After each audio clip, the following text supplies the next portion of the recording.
नमस्कार मित्रांनो, स्वागत आहे तुमचं आपल्या एका नवीन व्हिडिओमध्ये। आज आपण 3.5 शक्तिपीठामधील एक जागृत शक्तिपीठ म्हणजे रेणुका माता मंदिर माहूरगडे येथे आले आहोत। येथे रेणुका मातेचे अतिशय पुरातन मंदिर असून पूर्णच बाजूंनी डोंगरांनी घेरलेले आहे।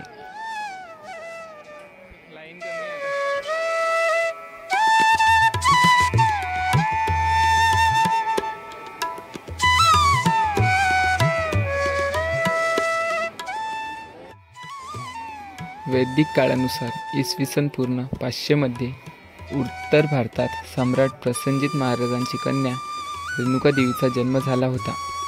देवीच्या 3.5 शक्तिपीठांपैकी हे एक मूळ जागृत पीठ आहे। ते माहूरची श्री रेणुका देवी माता मंदिर होय। परशुरामाची माता म्हणूनही रेणुका माताला ओळखले जाते। महाराष्ट्रातील विविध जातीतील लोकांची ही कुलदेवता आहे।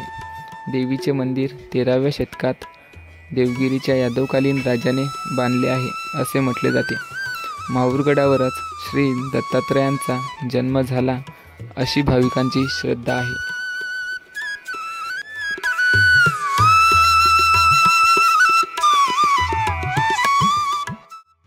हे मंदिराचे मुख्य द्वार असून आतमध्ये व्हिडिओ काढण्याची परवानगी नाही।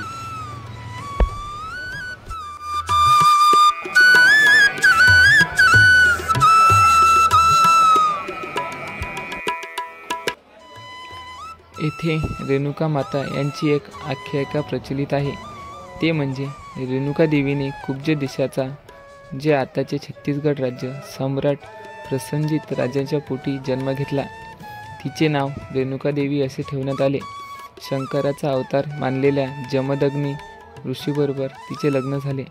जमदग्नीच्या आश्रमात अनेक शिष्य शिकत होते। सर्वांच्या मनोकामना पूर्ण करणारी कामधेनू गाय जमदग्नी ऋषीकडे होती। राजा सहस्रार्जुनाला या कामधेनूचा मोह झाला।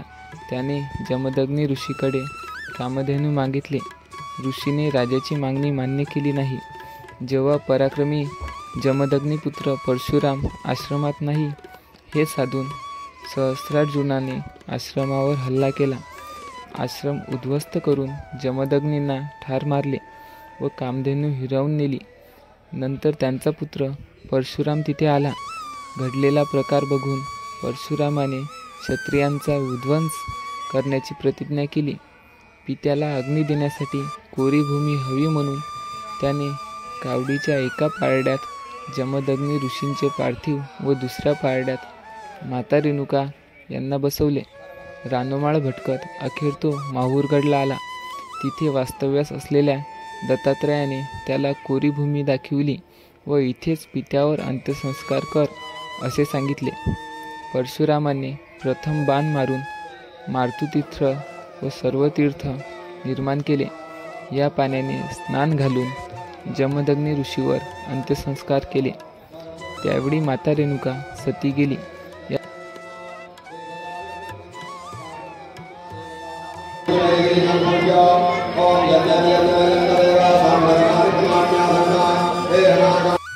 या सर्व विधींचे पौरोहित्य दत्तात्रयांनी केले।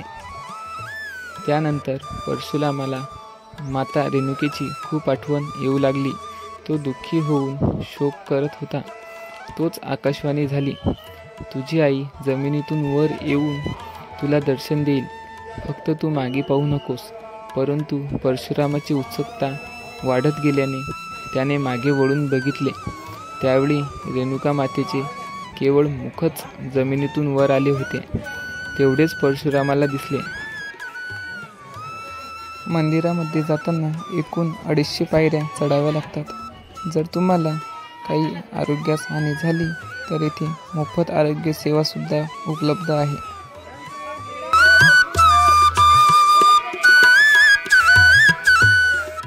या तांदळा रूपातल्या मुखाचीच माहूरला पूजा होते। परशुरामाला या डोंगरावर मातेचे दर्शन झाले म्हणून याला मातापूर म्हणू लागले। शेजारच्या आंध्र प्रदेशात ऊर म्हणजे गाव ते माऊर जे पुढे माहूर झाले। तसेच कालांतराने माहूरला मा म्हणजे आईचे आणि हूर म्हणजे हृदय, आईचे हृदय असलेले ठिकाण म्हणजे माहूर असे संबोधले जाऊ लागले.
माहूरला येण्यासाठी तुम्हाला MSRTCच्या अनेक बस उपलब्ध आहेत.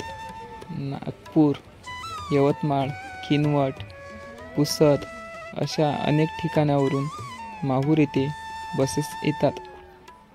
माहूर बसस्थानकावरून माहूरगड हे 2 ते 3 किलोमीटर अंतरावर आहे, जे तुम्हाला रिक्षाने यावे लागते.